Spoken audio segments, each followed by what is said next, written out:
Okay, I think we'll get started. Welcome, everyone. I'm so happy to have you here today. We are so happy to have you here today. This is the final of 3 panels of the Lift Every Voice seminar series, exploring the history of Reconstruction and its ongoing legacies in today's society. I'm Erica Britchko, the African American Studies and U.S. History librarian in the Woodruff Library at Emory, and I'm very pleased to kick off this December webinar in our series.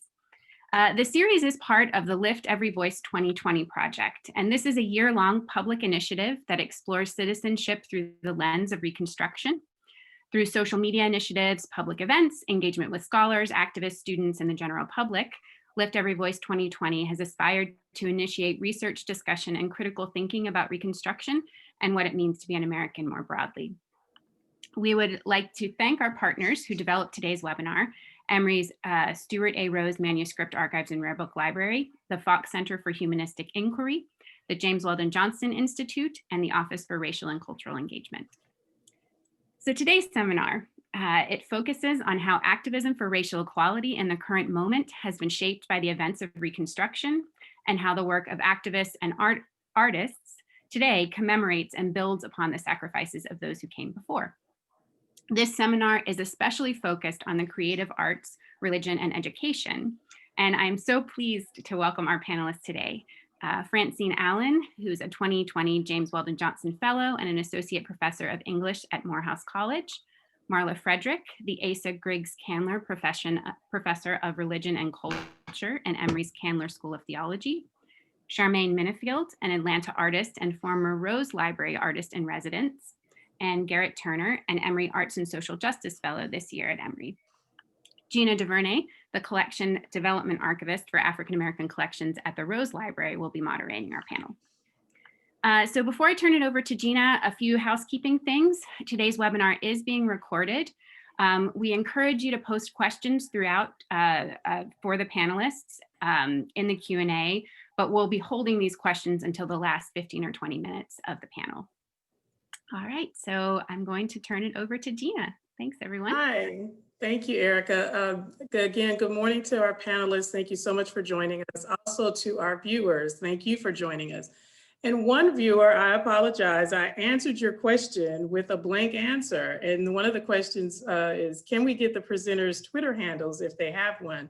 So panelists, as your time permits, if you wouldn't mind going into the answered portion here in the Q&A, and you can type in that Twitter handle if you'd like. So this morning we're going to start off. Dr. Frederick will kick us off, but Dr. Frederick did mention to me that there is an upcoming PBS documentary by Dr. Henry Louis Gates that will be airing in February, and it's all about the Black church. And so because that may be of interest to you all, just in addition to this documentary comes after his documentary on Reconstruction. So because both of the docs may be of interest to our viewers, we wanted to just start off by showing a quick trailer of the upcoming documentary. This is our story. The Black church has sustained the African American people from the days of slavery to this day. I don't know how we could have survived as a people without it. The role of music in the Black church is everything. We had to have some individual and institutional armor in order to preserve our sanity. We are a testament to the goodness and the grace of God. The Black Church. Tune in or stream Tuesday, February 16th at 9/8 Central, only on PBS. Thank you. So yes, very looking forward to that documentary. And because that was about the Black church, and Dr. Frederick, your work and research is dealing with the Black church as well as HBCUs, I wanted to give you our first question to kick us off to this morning. And that question is, how did African Americans achieve power and the promises of Reconstruction?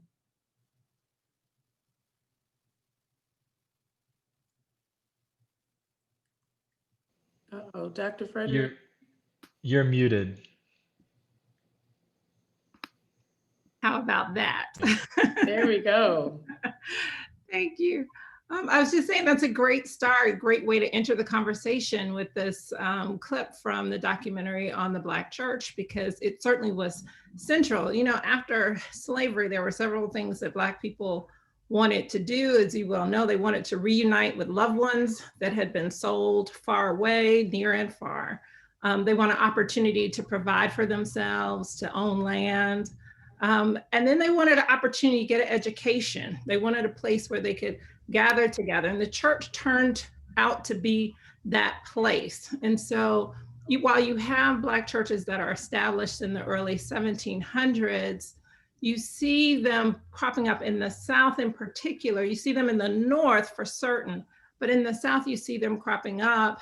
But after Reconstruction, you see this boom in the development of Black churches and the establishment of Black denominations. And so while the AME church is established in 1816 as the first Black denomination, you see Black Baptists organizing by 1895.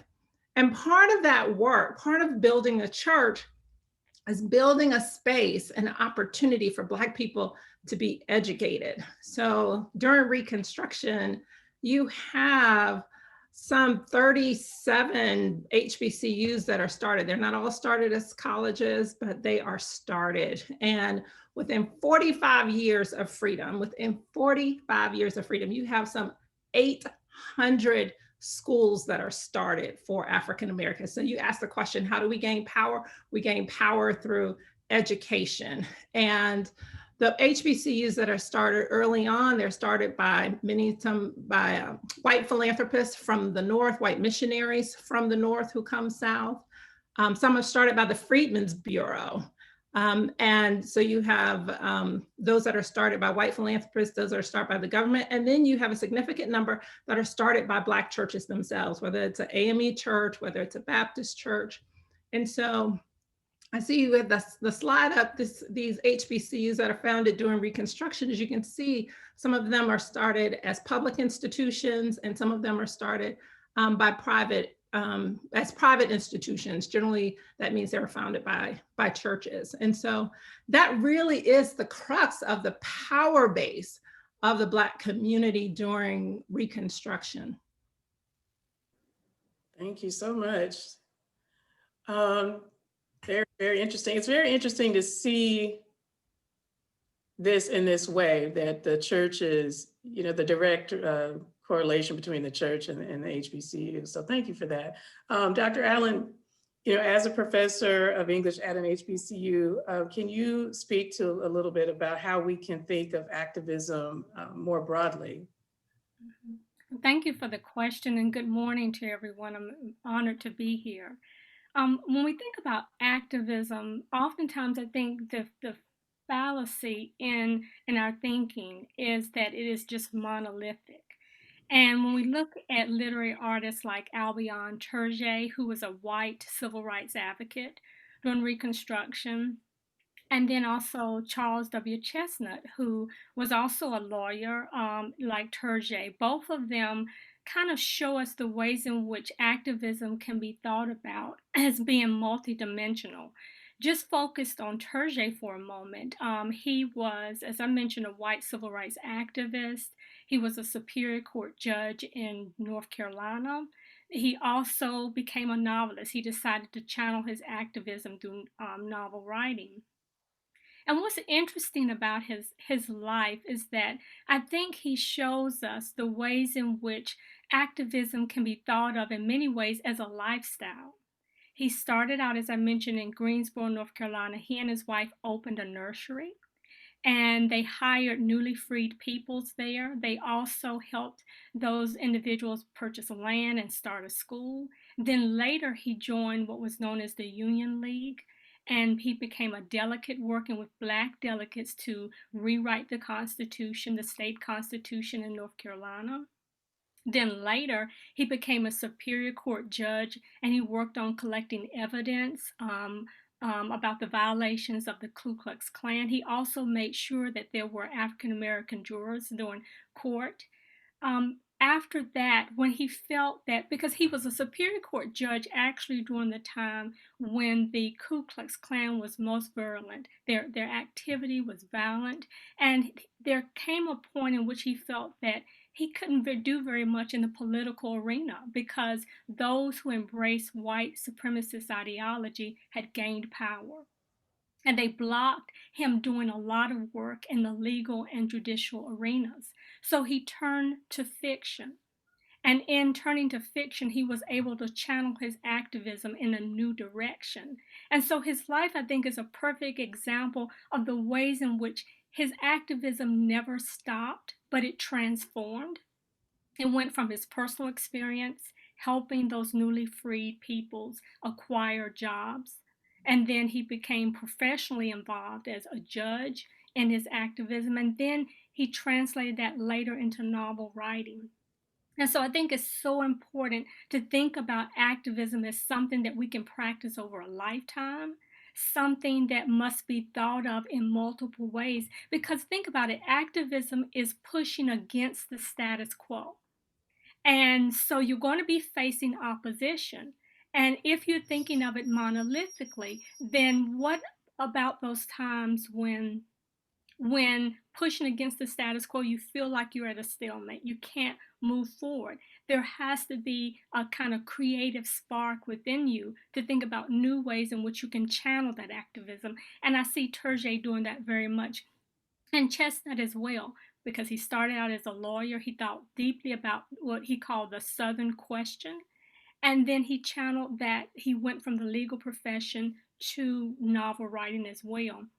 And both the men saw the idea of literary art as being able to open doors and change the narrative that had been established by those who wanted to promote white privilege and racism. Okay, this is very interesting, but it's making me wonder, is there maybe just one particular work for each author that you think, really speaks to them as activists? Well, I think, all of their writing, but I'm thinking particularly about Turgeon's Bricks Without Straw, one of his second novel. In that particular novel, he's looking at, again, the trajectory of um, America from the very end of slavery to Reconstruction, and the violence that Black people have to face, or had to face, as they were entering into this state of new freedom.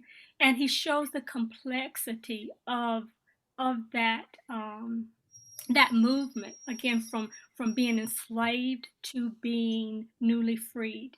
And what's interesting about that particular novel, and what I struggle with about that novel, is that as an activist, Turgeon did show the ways in which Black people were pushing for agency. But at the same time, I think the fallacy in some of his work, or maybe the weakness, is that he still points to, in many ways, white abolitionists as the white saviors of the Black community. And so he was pushing he was pushing as an activist, he was pushing for social change, but he still, in many ways, fell into the pattern of creating kind of a paternalistic view of Black people at times. With Charles Chestnut, you see him in his novel. Well, I think one of my favorite works by him is a short story called Dave's Necklace. And that particular short story looks at the ways in which Chestnut focuses on the complex nature of slavery. One of the things that Charles Chestnut was trying to do is to look at the ways in which slavery had created a moral deficit within all communities, but especially the white community. And in that story, what you see is him being an advocate, being an activist, by helping us to understand the ways in which slavery perverted our sense of morality.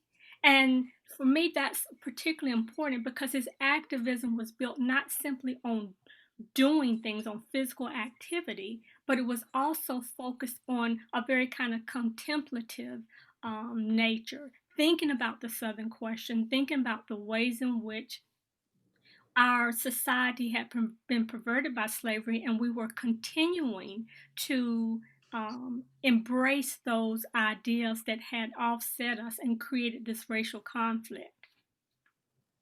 Very good, very good. Thank you so much for sharing that. Garrett, I would like to ask you if you could, just thinking about your work, if you could speak to a little bit about how do we continue to see aspects of Reconstruction within creative arts today? Thanks for that question. Mhm. First, I just want to say amen to Dr. Allen in relation to multi-dimensional activism and activism as lifestyle, and amen to Dr. Frederick, um, to the Black church being at the center of this generative community, and this faith-based push against white supremacy. I I I feel both of those legacies intersecting in my own life. But to the question that you asked, Gina, I I, I think of the answer expansively, uh, in terms of the modern day abolitionist movement being an essentially creative enterprise. Um, what do I mean by that? I mean that for those of us who today are are thinking about abolishing our current system of policing or our prison industrial complex, um, when in employing that word abolish, uh, we don't simply mean tear down. Um, it's not only about removing these harmful systems that were rooted in white supremacy and anti-black violence, and we see the continued effects of that in these systems today. But rather, it's also about creating new systems, imagining new life-affirming ways of us living in terms of collective care, in responding to harm in our communities. And so it's as much about building and creating as it is about defunding or what have you. And so I envision within that necessary and integral part for the creative arts. Thinking particularly in relation to Reconstruction, I think for for those who today claim to be abolitionists, um, there's there's much to draw inspiration from. Uh, from the ways in which it was successful, but also lessons to learn from the failures of Reconstruction. I mean, for those who say to us who are attempting to dream, imagine new societies and ways of being, just you need to be practical. Just be pragmatic. When Barack Obama comes out and says, "Well, maybe you shouldn't say defund the police because then you'll be off-putting to a certain audience, and you have to think about what you can really get done and think about the current state of Congress and just be pragmatic." We look back to Reconstruction and we say, this thing that once was impossible uh, suddenly became possible. There was a sea change of abolition. Um, that in fact, when the edicts came down, when slaves were freed, there was not a plan at that point as to what to do with these 4 million people in terms of integrating them into society. But after the edict came down, plans started to be made. And in fact, the US government created programs to show up in defense of Black lives. Um, not solely in defense of Black lives. There were other ulterior motives, of course, but suddenly there were troops in the South making sure that the enfranchisement of Black people was protected. Um, and in ways that Black folks had never seen before in this country, there was flourishing. There was Black self-determination, just like in these communities in the Georgia Sea Islands. There were all of these things from which I think we can draw inspiration now for those of us who are trying to imagine new ways of us being. And then also learning the lessons, right, of the failures, of the sense of there was this backlash um, of white racialized violence and terror. And at the end of the day, in the Compromise of 1876, much of that protection of Black lives was traded away by way of political expediency and power. And so knowing to also like be skeptical in the sort of alliances that we make. And so in relation to that, learning the lessons and the legacy of how white supremacy um, continued while slavery was abolished, the racial hierarchy continued. I found myself back in my hometown of Florence, Alabama, this summer, protesting against a Confederate monument that stands outside of the Lauderdale County Courthouse in downtown Florence.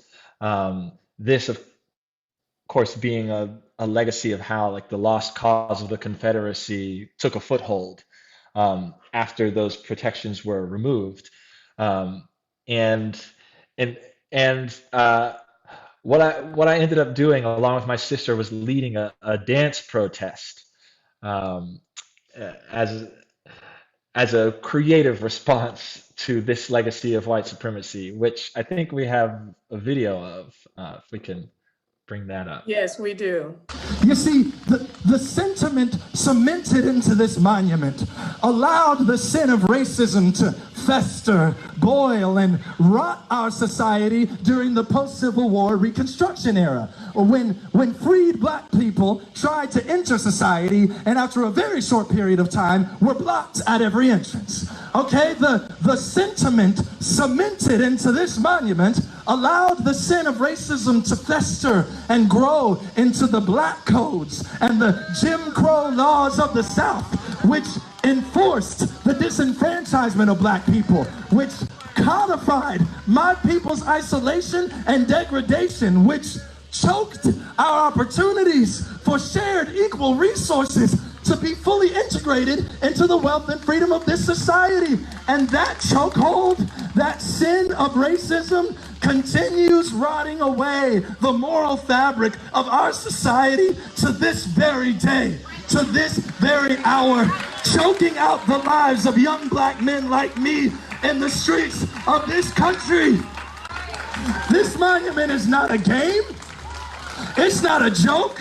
It's not a pastime. It's not a benign bystander. This monument is a symbol of oppression. It is a cancer on the heart of this community. And if the leaders here in Florence, Alabama have any interest in reviving and healing the soul of our community, they'll take it down. Black, black, black joy. It makes me feel so, hey. Say it if you know it. Black, black joy. Hey. You know it makes me feel so good. Hey, this is what democracy looks like. Say, this is what democracy looks like. This is what democracy looks like. That is so energizing. I love that video. Yes, so you and your sister just decided to do this. Is that how this came? I'm glad. Right. No, I'm glad you asked that because it's very important to say that for weeks before we came through, there were Black women organizing on the ground. Camille Bennett is the name of one woman who leads an organization called Project Say Something that had been sort of leading this pushback to get this monument removed. And so she was very gracious to have us step in and be a part of this movement that was already going on. And so I think, just to wrap up, is that like as a creative response to anti-Black violence, I think it's showing up in the streets, um, dancing and reclaiming the space, sort of liberating our bodies in that space. It's just a point to make that like protesting can be joyful as well, right? Like while there is the necessary space for sort of the belligerent lament that we often see. We can also, like, part of the legacy of Reconstruction is this creative response of like creating our own education system, of not only like maintaining our sanity in the face of white supremacy, but also like our dignity and our groove and our style. And so we can like bring all those things to bear in this continued pushback. Absolutely. Thank you so much for sharing that. And I mean, that's wonderful. And Charmaine, I know you can certainly speak to this as well with the work that you're doing. So again, just talking about, how we continue to see aspects of Reconstruction today in the creative arts. Thank you. Thank you to all my panelists and everything Garrett Turner just said, Yes, that's my work. I'm that artist, inspired by Reconstruction and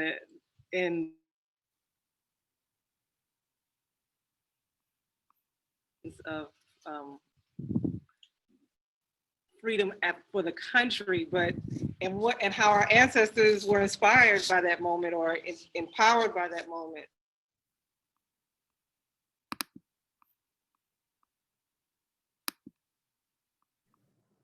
We can hear you okay, Charmaine. Can you hear me? She's frozen for me. Yeah, for me too. Okay. Well, if we can, until she comes back, should we, oh, there you are. Okay. I come back pretty quickly. This is a good day in the Gambia, y'all. Okay. So anyway, my work looks at faith and faith practices and how through faith practices, we actually asserted our African identity and therefore our Blackness, our Black lives. And that is the thread that I'm following in my work and how faith and this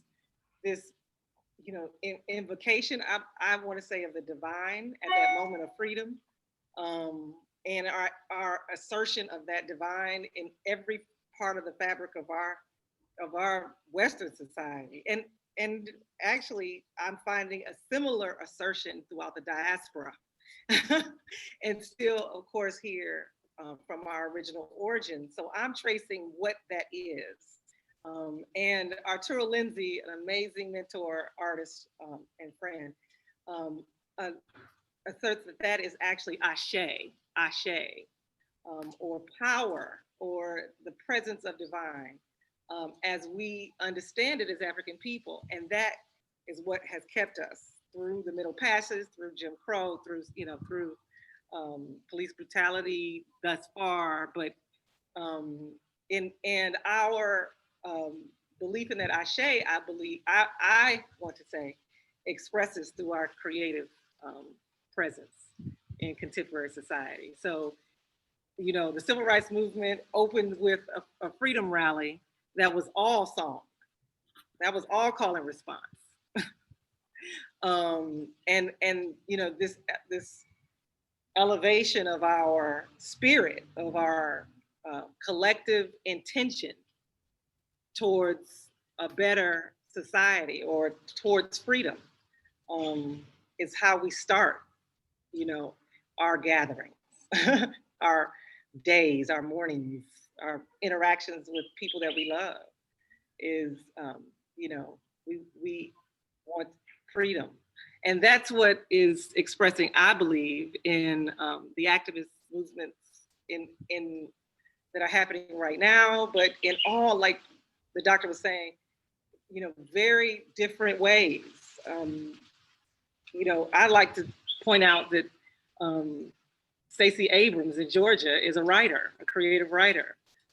And, you know, those type of examples of just picking up that mantle and knowing the power of your position in history and what does that mean, and how do you represent that? Is how I see artists responding even to today. And thank you, Garrett, for pointing out that we are conjuring a new world. This is new freedom. This is that moment of emancipation revisited. Those ancestors, I believe, are present. My work brings them present by looking at archival materials and remembering them in the work. So I'm definitely excited. I feel like this is our chance, and we're all doing it in separate personal spaces, almost like prayer spaces, like praise houses, like our own houses, our own homes, among our family. We're conjuring a new world, and I love that. that's what's happening. I love that, and excuse me for, yeah, but these are beautiful photographs here, the beautiful pictures here. So this is all from Ring Shout, your Ring Shout project, correct? Yes. Can you talk a little bit about that? Yes, as an artist in residence at the Rose Library, I had a chance to comb the Langmuir collection. I was introduced to that collection by Randall Burkett and actually Lynn Marshall Linnemeyer many years ago. And that collection is from when camera was invented in 1853, all the way through the 1920s. And that, it has 1,500 photographs, I think it is. And the library has to probably jump in on the actual math of all of that, but it records African-American history. And in that collection, I looked for remnants of women-centered faith practices as a trace of the ring shout. And so these images are that. I was raised Pentecostal, much like our friend Pelham, exactly like our friend Pelham McDaniels. And he's who I sat with and talked about doing this work and finding these images and reclaiming those lost narratives of Black women as containers of that African identity and how they held that those traditions and continue to assert that identity forward. And that is what kept us till today. That's what I am asserting in this research and work. And since then, I've been painting from the collection, and I came to the Gambia to do research on my own ancestral journey and memory and finding the ring shout. And I've been tracing my family intuitively through indigo, which was a crop that was worked by our ancestors in the Gullah Geechee area. And that whole corridor, it was just as strong as cotton, and indigo was a tradition that our ancestors brought with them and kept. And today, denim jeans are indigo. But where are Black people? Where's Africa in that industry or that legacy? So anyway, I'm here searching through indigo, and behind me is a piece that I painted with indigenous indigo that I found. And it is of me dancing the ring shout. That is gorgeous. So I thought I'd share it today. And we're glad that you could. So, and it's indigo, and it is oyster shell white, crushed oyster shells for white. And the architecture in the Gullah Geechee corridor is covered in white oyster shell paint. And many of the buildings were constructed by oyster shell. So that's, again, I'm over here in the Gambia looking at islands made of oysters and baobab trees that go to the sky, and recognize that, you know, oyster shell cornerstones and magnolias was what we were met with. And how did we, respond to that terrain? And so much of our identity was able to be preserved. So that's what I'm tracing. Wonderful. That's beautiful. Well, thank you. Thank you so much for sharing that. That's perfect. I do want to say quickly that if you have questions, viewers out there, if you have any questions, if you would pop those in the Q&A box, that would be perfect. This next question is for any of you all. Please, all of you chime in. We'd love to hear from you. But I wanted to just bring up the fact that this is our third webinar in this series, but during our first webinar series, a panelist, Michelle Gordon, she suggested that we're on the cusp of our third Reconstruction. And I wanted to hear from you all to see, do you agree with that? And if so, how do you see evidence of this in education, the Black church, creative arts, et cetera? So any of you can chime in there. Well, that's an interesting idea about being on the cusp of a new Reconstruction. When I think about Reconstruction, one of the things that I find just very fascinating, again, because I look at it primarily in terms of the literary arts and the ways in which activism is channeled through literary art. And I think when I look at the protest, over the summer, that does give me indication that we are on a cusp of people being more, I guess, involved in pushing for social change. But I don't know, for me personally, if I would see it as a new Reconstruction. Perhaps it is, because I think activism is, again, I can't get away from the idea that activism is ongoing.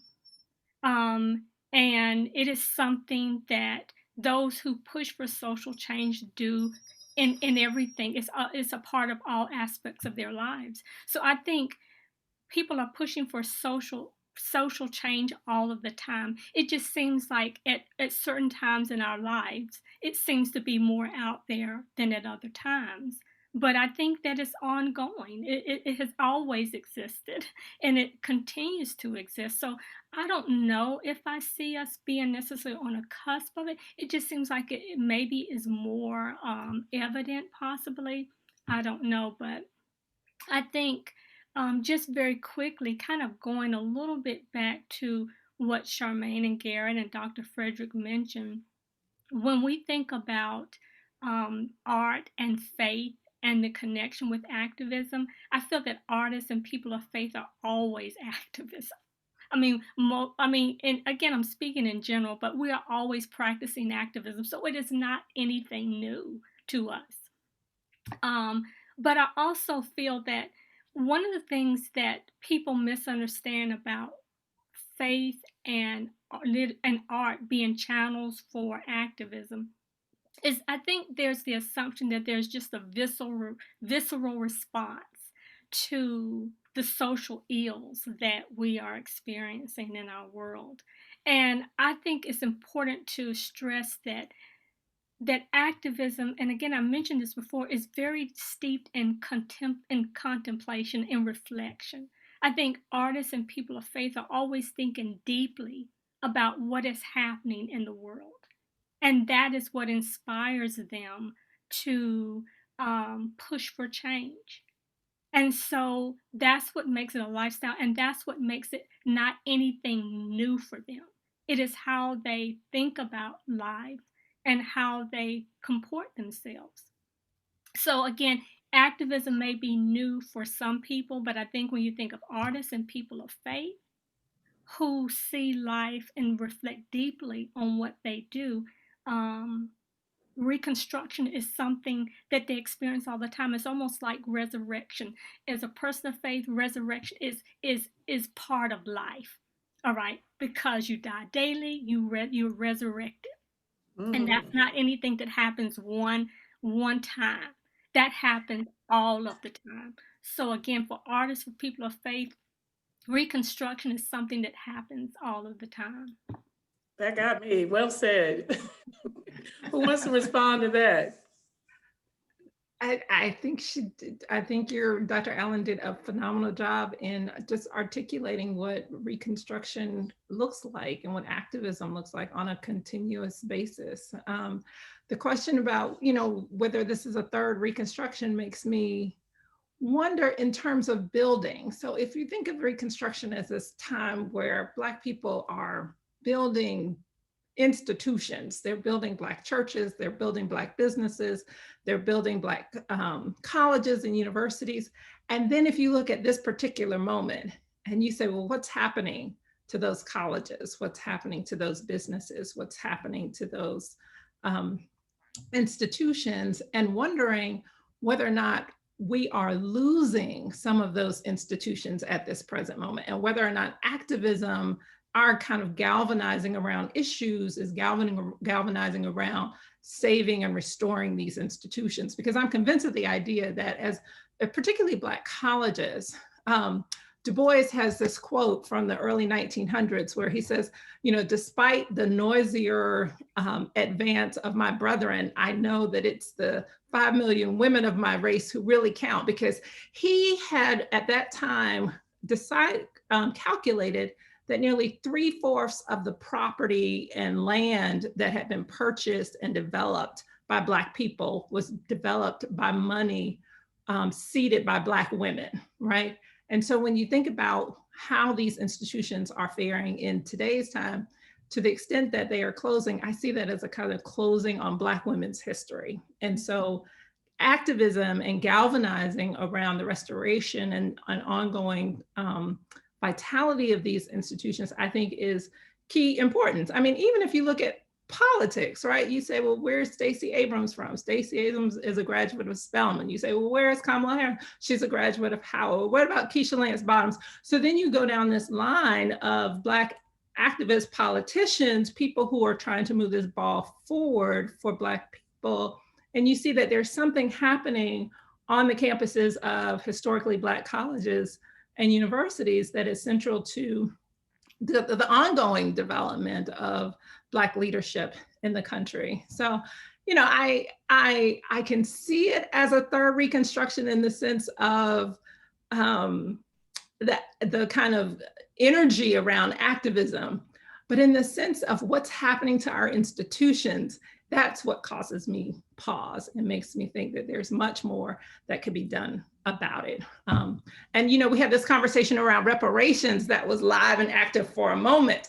And I think if we start reparations anywhere, that'd be at the doorstep of Black institutions, Black businesses, Black colleges and universities. So, there is work to be done. Yes, there is. Go ahead, I Charmaine. did want to respond even to that. I think that the new Reconstruction, the idea of it is the call to action today. It's the questions that you're asking right now of all of this, foundation that's been laid and this structure that's been built. Where is the expansion here forward? How do we stabilize and root what we have and create a legacy, a lasting legacy forward, and use that legacy to affect change today, which I think we have to acknowledge that we are dismantling white supremacy. We are dismantling systemic racism and all of the oppressions that come from patriarchy to economic oppression. We are doing that. That's the work we're doing. So even as artists, we're not only celebrating, we're not only preserving.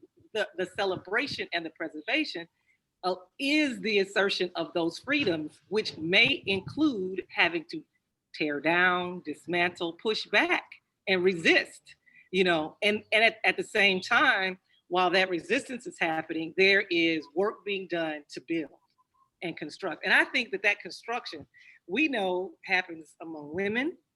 It's happened during Reconstruction. It was among women. We mentioned that in historical data, and it's happening again.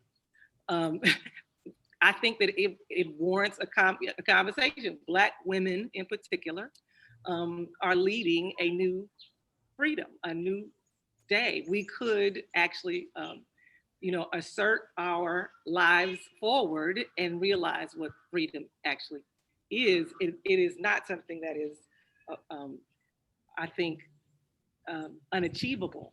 And it is what our ancestors have worked, lived, and died for, and we can't Absolutely. achieve that. Thank you so much, Charmaine. Garrett, I don't know if you have anything to add to that, but we definitely have lots of questions for you all that we want to make sure that we get to. So thank you all, but Erica, if you wouldn't mind jumping in and kind of reading those questions for us, that'd be great. Of course. So we had some questions about continuities between Reconstruction and today, which I think that our discussion has covered. But if you guys want to comment on that, but more specifically, we had a question for you, Charmaine, about how you foreground women in your work and the importance of women from Opal Moore. Oh, okay. I think that for me, foregrounding women is personal. It's about identity and finding my identity in my current present reality and where that comes from all the way to the beginning of time. It's where the element of women exists. And I'm 6 feet tall. My great grandmother built the first church in our hometown. You know, we were all evangelists. Women were leaders in our family. And they, like Garrett was, we literally were saying my family and how that plays out. So, you know, just considering women on a personal level and scale, but looking at how movements were very often driven by women, but women were in the shadows or removed or erased. So my work began to excavate their stories. I wanted to know those women behind the scenes. And I'm doing that research in my own tradition in terms of the Black church and the ring shout, and then pre-colonial experience with African diasporic traditions. But also I'm looking at other faith traditions just because of my relationship to faith practices. And there are these beautiful stories of women's presence and almost like hidden jewels that for me awaken a whole different understanding of that faith tradition. That, you know, in the Yoruba tradition, Oshun is the divine feminine mother, and the idea of a love. And you know, if you really dissect what that looks like in their tradition, that is, you know, that's a God figure, a woman who's a mother who loves.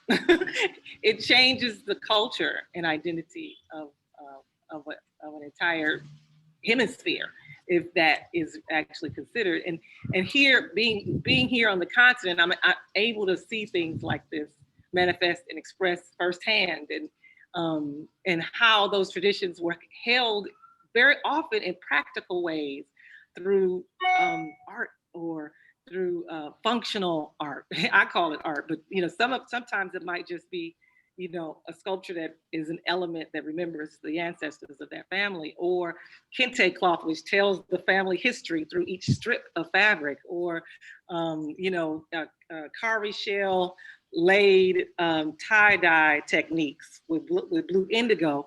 All of those translated to freedom quilts, encoded messages in freedom quilts.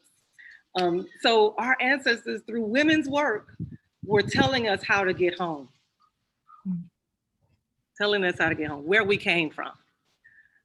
So that's what my work does. It listens to the voices of those women. Thank you so much. I think we'll stick with this examination of kind of art in the moment. You've kind of talked about women in your work more broadly. I'm wondering if maybe you or Garrett can talk a little bit about the significance of art in the summer protests in particular. So the question is to comment on the significance of art in the summer protests that arose from the activists and participants in those protests. Yeah, I think the artist's job is to point the way. So I'm an artist by trade. I'm an actor and a writer. Like I went to London and did my master's in music theater, and I think it's just important to acknowledge um, our limitations, which is to say, like, t to not to try and claim to be some manner of PhD expert, like several of my colleagues here are, or and I actually love, like, for instance, like being a lay person in the church, uh, uh, as opposed to like someone who has a claim to a MDiv or particular exegetical prowess, right? It's like as an artist, I have like my body and I have my voice. And Paul Robeson said that like artists are civilization's radical voice. So like what can we do in our work to sort of point the way towards a vision or a future? Actually, my senior year, so I graduated from Emory back in 2011, and I wrote a play about Langston Hughes that sort of told the story of his life through his work. Um, uh, Several of his poems being like laced throughout the show, and so much of his work focused on dreaming. Um, like without dreams, like we're a broken winged bird that cannot fly. He wrote a poem called "I Dream a World," and so that to me that was like central to what artists are doing in our work to say. Um, what here in this sort of galvanizing moment is possible. And probably the last point I want to make about that is to me what was essentially exciting about the uprising over the summer, which I've heard a lot of people comment on, is just the interracial coalition that came together. Um, and I mean, it makes me think of the work I'm doing at Emory right now as an Arts and Social Justice Fellow, is I'm helping teach a class in which the students are investigating the 1906 Atlanta race massacre.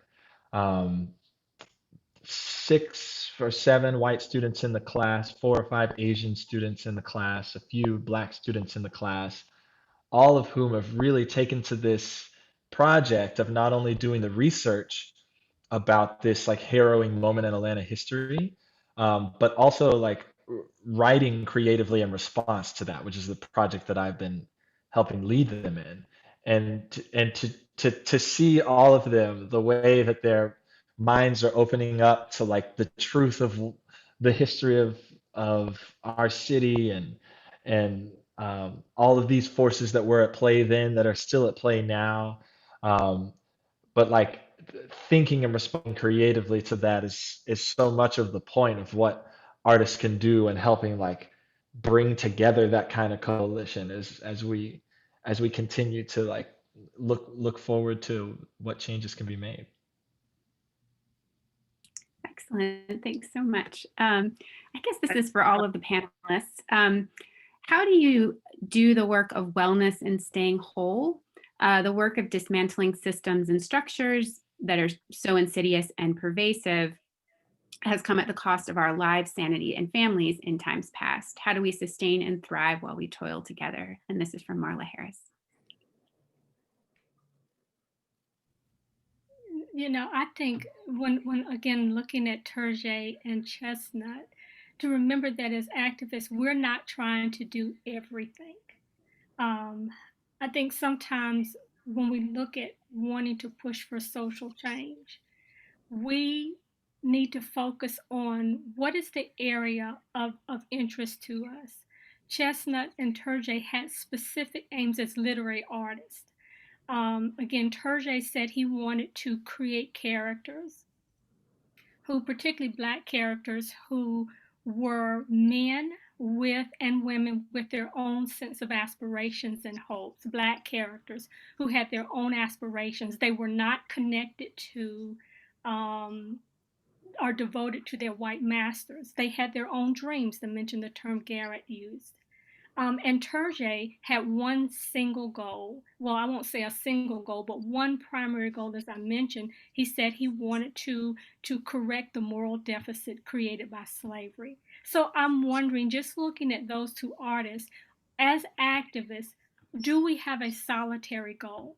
Do we have a single goal and channeling our work in that direction? Again, there are 1,000,001 things that we could do, but we can't do 1,000,001 things. So with our art, with our faith, what is it that we're targeting? What is it that we wish to change? Who is it that we wish to speak? To whom do we wish to speak? If we can maybe have a very targeted goal, a very solitary purpose, then maybe it keeps our activism from becoming overwhelming. Does anyone else want to weigh in on that? We have other questions. I wanted to just mention, you know, speaking about a targeted goal and sort of acknowledging that the artist is reacting to the time, and you know, and that might be the goal in the moment. So an example of that as an outcome of this summer's, I want to go back to that, this summer's uprising, all of the murals, all the Black Lives Matters murals that were everywhere, and people sort of saw them as sort of passive symbols. First of all, working in community is never passive. And the coalition was diverse that executed all that public art. But I want to liken that, I think that sparked the Confederate monuments dismantling, because that was public iconography. The same as this mural, that statue and the ethics that it represented were outdated, and it was time to change. So all of that's public art to me. And I think that, you know, we can use that example of sort of responding to the time and how artists can lead that moment to activate that particular goal. But I think though, it also just keeps the collective ethics of a generation forever thinking about oppression in every situation or injustice. So when there is injustice, to address it right there. And I feel like this new generation, equipped with technology, you know, throughout history, we know some of our wars are won at the moment the TV was invented, you know, or whatever. That's what's happening now. It's this new generation, young men and women equipped with technology are creating a very brand new dynamic narrative. And I think that they're setting the agenda, but it is that of justice. I think that's a wonderful way to end. We only have about 2 minutes, and I'm sorry that we didn't get to everyone's questions. We had some great additional questions that we just don't have time for, but we encourage you to continue the conversation on Twitter. And I just wanted to take a moment to really thank all of our wonderful panelists for being here today, for taking the time to talk to us, and also to thank Jina for moderating, Jina DuVernay for moderating discussion, and we really appreciate it. Just a few things. Today's recording will be posted on our YouTube channel for future viewing, so you can go back, those of you who maybe couldn't catch the whole thing. You can also find videos on our YouTube channel from past seminars in the series. If you're interested in learning more about the Lift Every Voice project, you can find us on Twitter at EveryVoice2020. We will be concluding this year-long experiment focus on Reconstruction, but we will be making all the materials developed during the project available for future use, including a guide to Reconstruction resources in the Rose Library. So thanks everyone so much for attending. Thanks again to all of our presenters, and we look forward to engaging with you in the future. Thank you. Thanks.